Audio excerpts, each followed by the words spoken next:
जिस तरीके से पाकिस्तान तहरीक इंसाफ के कारकुनान पे एक वहशत और बर्बरियत का जिस तरीके से उनके ऊपर फाशिज्म, फस्तायत और जुल्म सितम के पहाड़ तोड़े हैं, ये आपको तारीख में कभी माफ नहीं किया जाएगा।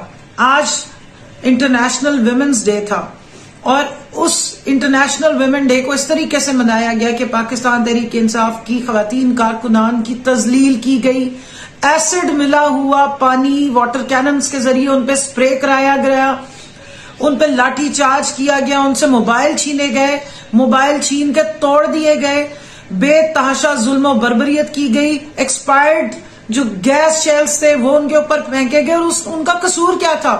सिर्फ ये कि उन्होंने आज जो रैली खान साहब ने अनाउंस की थी उसमें वो पीसफुल सारे जो है उसमें शरीक होने जा रहे थे। इस मुल्क में इस वक्त बदतरीन कोई जमहूरियत नहीं है, ये मार्शल लॉ से भी बदतरीन वक्त है, ये सिविल डिक्टेटरशिप से भी बदतरीन दौर है। ना ये किसी आइन को मान रहे हैं, ना ये किसी कानून को मान रहे हैं।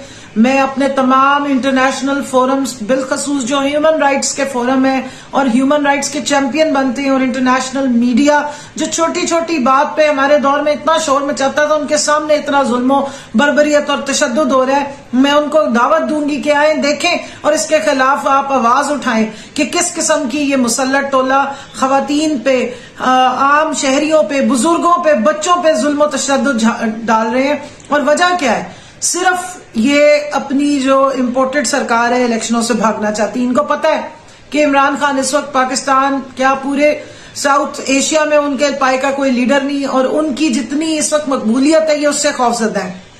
आज एक तरफ इलेक्शन कमीशन ने इलेक्शन शेड्यूल जारी किया है, 30 अप्रैल को इलेक्शन होने जा रहे हैं, और दूसरी तरफ जो है वो दफा 144 लाहौर में लगा दी है। कौन सी निगरान हुकूमत के पास ये इख्तियारात है? ये तो आइन और जो कोर्ट के ऑर्डर्स हैं, जो अदालत के ऑर्डर्स हैं, उसकी कंटेम्प्ट की जा रही है। और इसका फौरी तौर पे मैं कहती हूं इसका तदारक होना चाहिए और इस पे पूरी कौम को निकल के एहतजाज करना चाहिए।